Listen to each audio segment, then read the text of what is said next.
नमस्कार दोस्तों, बहुत बहुत स्वागत है आपका इस कार्यक्रम में। Good morning to you all. दोस्तों, किम जोंग उन आज की बीजिंग की परेड के लिए चाइना पहुंच गए हैं, बीजिंग पहुंचे हैं और ट्रेन से पहुंचे हैं। जी हाँ, वो ट्रेन से ही ट्रैवल करते हैं और बहुत सारे देशों में नहीं जाते। अभी रशिया भी गए थे तो ट्रेन से गए थे पुतिन से मिलने के लिए। बांग्लादेश में चटगांव के अंदर स्टूडेंट्स का बहुत बड़ा वायलेंट अनरेस्ट हुआ है। 300 से ज़्यादा स्टूडेंट घायल हो गए हैं। इसके साथ ही शहबाज शरीफ और पुतिन की मुलाकात हुई है। दोनों ने एक दूसरे को अपने अपने कंट्री में इनवाइट किया है और साथ ही में ट्रम्प साहब की जो मोहब्बत है चाइनीज़ स्टूडेंट्स के लिए वो काफ़ी बुलंद हो रही है। और 6 लाख चाइनीज़ स्टूडेंट्स को अब अमेरिका बुला तो रहा है, लेकिन अमेरिका का जो खुफिया विभाग है, खुफिया डिपार्टमेंट है, उसे रिसर्च की चोरी का डर लग रहा है। तो आप सबका स्वागत है। तो सबसे पहले इसी पर बात करेंगे कि चाइनीज़ स्टूडेंट्स के प्रति जो ट्रम्प की मोहब्बत है, जो उसकी दरिया दिली है, वो अब खुलकर सामने आ गई है। लेकिन उनकी जो सीक्रेट सर्विसेज हैं, जो सारी की सारी अमेरिका की, उन्हें इस बात का डर है कि स्टूडेंट्स में बहुत सारे स्टूडेंट ऐसे होंगे जो बेसिकली चाइनीज़ सीक्रेट सर्विस के लोग होंगे या उनके स्टूडेंट्स होंगे और उसके द्वारा वहाँ पर जो अमेरिकन रिसर्च है उसके ब्लूप्रिंट्स वगैरह चोरी करके वापस भेज दिए जाए।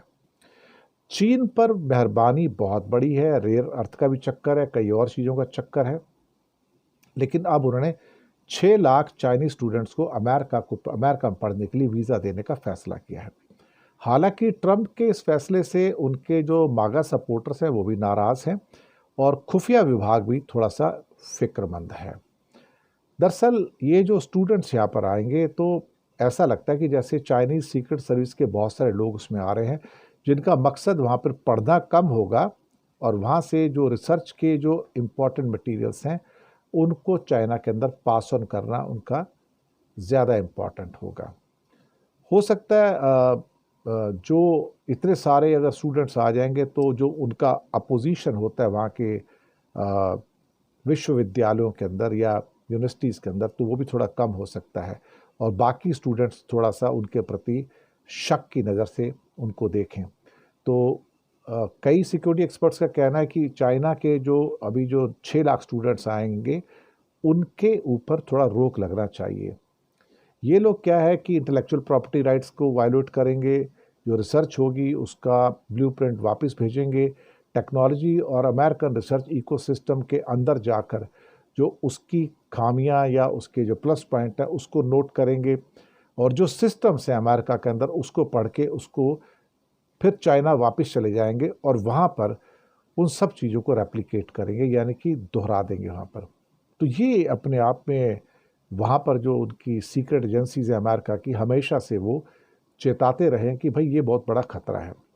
और ख़ास तौर से ये सलाह भी आई है एफबीआई की ओर से भी, उनकी जो कुछ और जो सिक्योरिटी एजेंसीज हैं या साइबर सिक्योरिटी एजेंसीज हैं, उनका ये कहना है कि चाइना के जितने भी स्टूडेंट सो कॉल्ड आते हैं ये पूरे के पूरे इकोसिस्टम को हैक करके ले जाते हैं। ये सिर्फ कुछ डेटा चोरी नहीं करते या ब्लूप्रिंट चोरी नहीं करते, ये पूरे के पूरे इकोसिस्टम का जो पूरा का पूरा एक स्ट्रक्चरिंग है, जो टेक्सचर है, उसी को पूरा का पूरा रेप्लिकेट करके वो हैक कर लेते हैं। लेकिन ट्रंप ने कहा कि चाइना जो है अमेरिका को बहुत पैसा दे रहा है और उसको उसके बच्चों का अमेरिका आना सही कदम है और प्रेसिडेंट शी के साथ मेरे रिलेशन बहुत अच्छे भी हैं। मुझे लगता है कि ट्रंप भी दरअसल क्या है ना कि कभी कभी कुछ इस किस्म के चीज़ें लोगों के सामने बोल देते हैं जो मुझे लगता है कि उनको शायद समझ नहीं आती हैं कि उनके लिए सही रवैया क्या है और जो गलत रवैया है वो क्या है।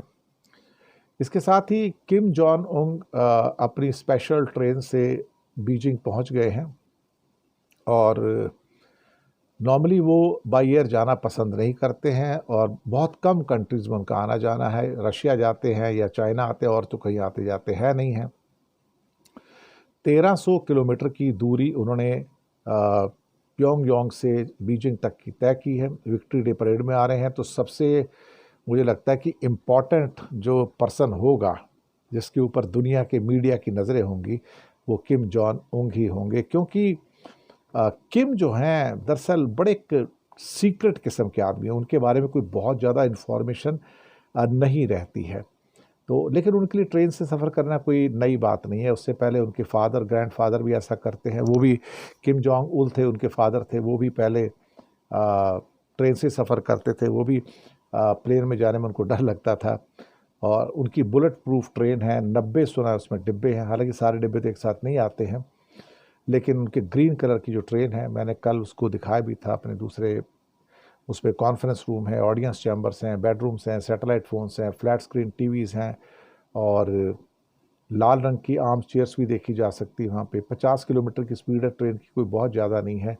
तो एक लंबी दूरी तय करके प्योंगयांग से वो यहाँ पर पहुँचेगी। ये ट्रेन कोई 200-300 घंटे की स्पीड से नहीं जाती है। इस ट्रेन का जो नाम है वो टाइन घो नाम इसका नाम है, टाइन घो नाम है। इसका कोरियन शब्द है ये, इसका मतलब होता है सूरज, यानी कि सन। और ये कोरिया का वो भी एक प्रतीक भी माना जाता है। तो land of rising sun type जैसे होता है ना, उस टाइप का। अब यहाँ पर क्या होगा, उनकी क्या बातचीत होगी, पुतिन से मुलाकात होगी, शी जिनपिंग से मुलाकात होगी, किस किस्म की बात होगी वो तो नहीं पता। लेकिन हाँ, एक बात ज़रूर है कि वो बहुत ज़्यादा सीक्रेटिव हैं और वो अपनी लाइफ को भी सीक्रेटिव रखते हैं। वो क्या खाते हैं, क्या करते हैं, किसी को पता नहीं चलने देते हैं। जिस टाइप की जो पॉलिटिक्स है उसका भी पता नहीं करने देते। और मुझे लगता है कि चाइना में आके भी वो उनका जो सीक्रेसी है वो बरकरार रहेगा। और जो भी है, जैसा भी है, साल 2001 की बात है कि जब नॉर्थ कोरिया नेता किम जॉन इल के साथ इसी ट्रेन में सफ़र करने वाले एक रशियन मिलिट्री कमांडर थे, पुलिकोवस्की। उन्होंने अपनी बुक में लिखा है कि उस ट्रेन में रशियन, चाइनीज़, कोरियन, जापानीज़ और फ्रेंच कोई भी आप डिश ऑर्डर कर सकते हैं, जो भी आप खाना चाहें। तो any dish could be order. और उनका ये भी कहना था कि जितना आराम ये कोरियन ट्रेन में था, उतना कंफर्ट तो व्लादिमीर पुतिन की जो प्राइवेट ट्रेन है रशिया में, उसमें भी इतना नहीं था। और एक और रशियन एम्बेसडर थे, तोलोरोया, जॉर्जी तोलोरोया। उन्होंने 2019 में इस ट्रेन के बारे में लिखा था कि इसमें अलग अलग किस्म के नॉन वेज जो डिशेस हैं और जो ड्रिंक्स हैं वो परोसे जाते हैं, और रशियन वोडका भी उसके अंदर वो जो था उपलब्ध है। किम जोंग इल का जो डेथ हुई थी वो दरअसल इसी ट्रेन में सफ़र करते टाइम 2011 में हो गई थी एक्चुअली, जो मीडिया के द्वारा बताया जाता है। तो ये ट्रेन काफ़ी चर्चित होती है, और नॉर्थ कोरिया के ट्रेन जो लेता है वो थोड़े कम ही ट्रैवल करते हैं। तो अभी भी वो ट्रेन से आए हैं, तो ट्रेन का रंग भी हरा है, एकदम से एकदम डार्क ग्रीन कलर का रंग है। तो पता नहीं किस कारण से इसको हो सकता है, क्योंकि ट्रेन जंगलों और टायरन से गुजरे, हरे रंग की वजह से दुश्मनों की नज़र से बची रहे। हो सकता है ये भी एक कारण रहा हो कि कोई इस ट्रेन को हरी भरी होने के कारण कोई डिटेक्ट ना कर पाए, तो ये भी एक रीज़न हो सकता था। बांग्लादेश में स्टूडेंट्स का काफ़ी एक एजिटेशन हुआ है चिटागोंग के अंदर, और 300 से ज़्यादा जो स्टूडेंट्स हैं वो घायल हो गए हैं। यहाँ पर शायद किसी एक बात को लेकर झड़पें शुरू हुई और फिर फैलती चली गई, और उसके बाद वहाँ के जो रेसिडेंट्स थे यूनिवर्सिटीज़ के अंदर और जो स्टूडेंट्स थे, उनमें काफ़ी ज़्यादा झड़पें हुई, वायलेंट हो गई, और 300 से ज़्यादा स्टूडेंट्स घायल हो गए। वहाँ पे डॉक्टर थे एक, उनका कहना था कि मैंने एक दिन में इतने स्टूडेंट्स को इंजर्ड होते कभी नहीं देखा। और एक डॉक्टर का कहना था कि उन्होंने 100 स्टूडेंट्स का उन्होंने इलाज किया, और जो बहुत ज़्यादा सीरियस रूप से इंजर्ड थे उनको चटगांव के मेडिकल कॉलेज में फिर रेफ़र किया गया। धारा 144 वहाँ पर लगा दी गई है।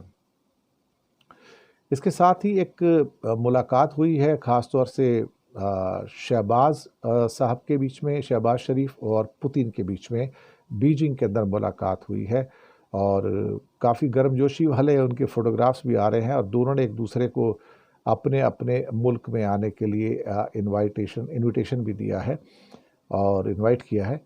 और अभी पाकिस्तान के अंदर भी नेचुरल कैलमिटीज़ काफ़ी आ रही हैं, और वो कोशिश है शहबाज शरीफ की कि पुतिन साहब के थ्रू रशिया के साथ जो उनकी रिलेशनशिप है वो बेहतर हों। और रशिया ने भी शहबाज शरीफ को मॉस्को आने का इनविटेशन दिया है, और शहबाज शरीफ का कहना है कि हाँ, मुझे इनविटेशन मिला है और मुझे रूस की यात्रा करके बेहद खुशी होगी। और बाकी मुझे लगता है कि बातचीत तो होती रहेगी और जो रिश्ते हैं वो भी बनते बिगड़ते रहेंगे। लेकिन शहबाज शरीफ और पुतिन की बातचीत हुई है तो ये खबर हमने आप तक पहुंचाई। क्या क्या अंदर ट्रांसफ़र हुआ है वो तो पता नहीं, उसके बारे में कुछ बताया नहीं गया है, मेरे पास वो इन्फॉर्मेशन नहीं है। तो शुक्रिया आपका बहुत बहुत हमारे साथ आने के लिए। चैनल को सब्सक्राइब कीजिएगा, लिंक आगे भेजिएगा और हो सके तो छोटी छोटी आर्थिक मदद कर सकते हैं। उसके लिए नीचे हमने यूपीआई नंबर और बैंक अकाउंट नंबर दोनों दिए हैं। किसी एक को चुनकर छोटी सी मदद करेंगे तो अच्छी जर्नलिज्म को आगे बढ़ाने में आप हमारे मददगार भी साबित होंगे। बहुत बहुत शुक्रिया।